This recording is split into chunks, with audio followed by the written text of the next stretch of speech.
moving on, our final story of the day. Hellboy came out.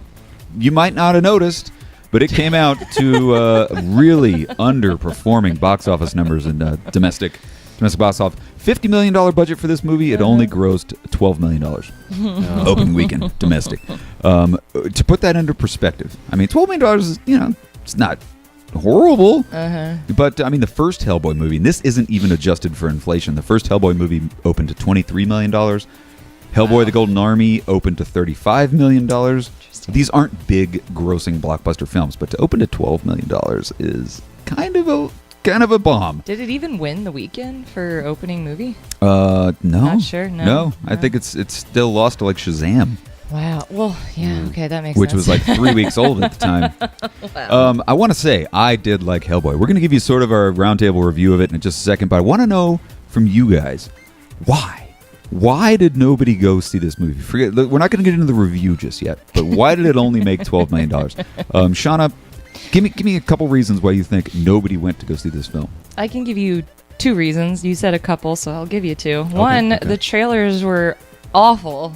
I mean, they did not give me any, like you said, trailers are there to make you excited about a movie. Neither of those trailers that I saw made me excited about the movie. Not even the second one? Not when even he's riding the dragon with the sword? Nope, which was not really at all. only like 5 seconds of the film. Yeah, I know, right? What a bunch of jerks. I know.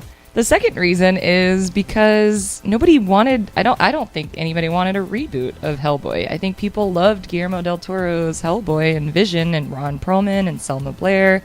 And nobody really cared to see this rebooted. So, yeah, those you're are right. your 2 reasons right there. There was no real demand for there was more of a demand for Hellboy Part 3 than there was a reboot of Hellboy with a new director, recasting, all that stuff, especially now. I mean, everybody wanted Hellboy 3.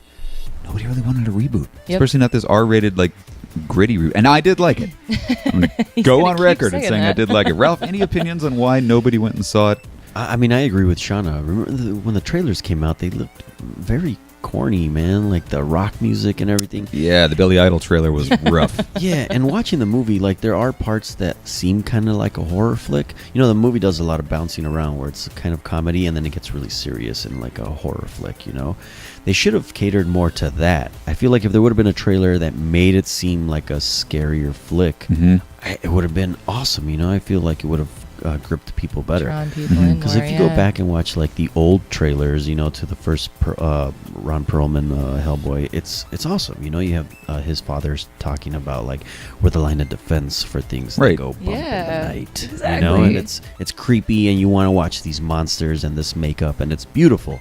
And this one just seemed like somebody rushed through it, they half-assed it, and kind of just put it together. The best part of it is just the way Hellboy looks.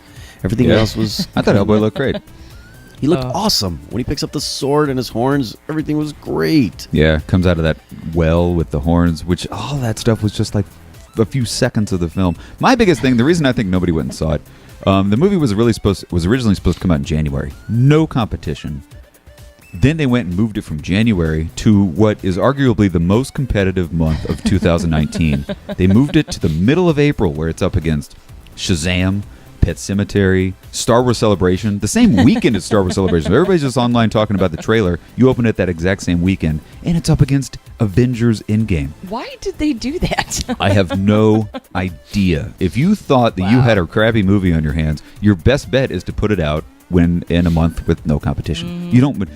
That got excitement to the 5% of people who live for this stuff, people like us, that are like, oh my God, they moved it to April. That's a good sign. It's going to be great. It's going to be great. But if you know you got a turd, put it out sometime. Dump it sometime when it's got no competition. Dump your turds. Nobody's going to go and to go see Hellboy. We did a viewer poll on our Instagram page. And now, keep in mind, our Instagram page is nothing but comic book nerds, people that love comic book movies and comic books and everything in the world of nerdy.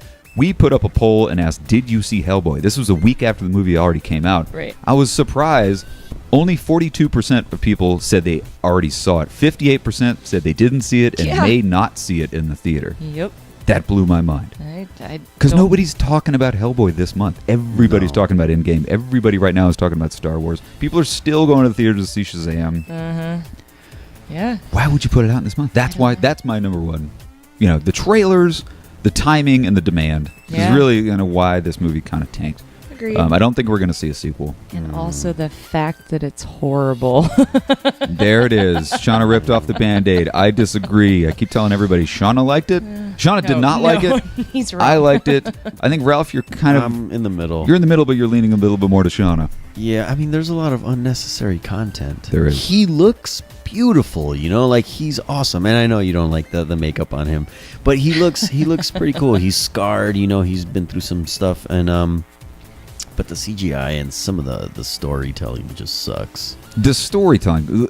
Good point. I'm glad you brought that up. Scenes. Because the story was good. And I'll agree but with you on that. somewhere between the story and the script, there was a complete and total disconnect. They had a really good plot, a really good idea in their Yes. head, but whoever wrote the screenplay, I wish I knew who it was. So actually, we could bash you. well, yeah, pretty No, much. I'm The script was bad. They Yeah. had a good story and a bad script. And I'll agree with you on that. I think the storyline was really cool. It was really interesting, but Yeah. then the language and the Yeah. dialogue was just Yeah. lost. And the CGI wasn't that great, but I was happy to see the use of practical effects. I wasn't expecting nearly as many practical effects as we saw. Some of the CGI was kind of good. In the wrestling scene, when the guy totally vampires out, like right at the beginning of the movie, Yeah. that was actually really cool CGI, but the stuff towards the end Yeah. was really kind of cartoony. Did not like Professor Broom in it. Oh man, He that was such a Ian disappointment. McShane, love him to death. Bad casting for that particular role. Agreed. Love him in everything I see him. He's one of the finest actors working today.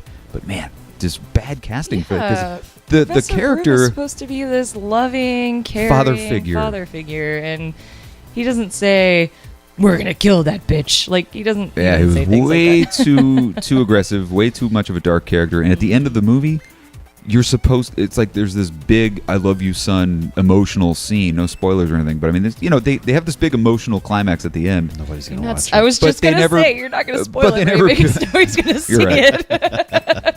Yeah. Baba Yaga was great. The scenes with Baba Yaga was That was fantastic. cool. Ralph, That you was pointed cool. out that they mentioned Baba Yaga in Ant-Man 2. I know. Yes, they did. I totally missed that. I did too. I'm watching Hellboy and I hear the name Baba Yaga and I'm like, how do I know that name? Okay, I guess I Raphael just know comes it. over and It is was like, an "Oh Ant-Man. yeah, it was an Ant-Man. Remember?" Baba Yaga. That was awesome. He comes in the night and eats little children in soup.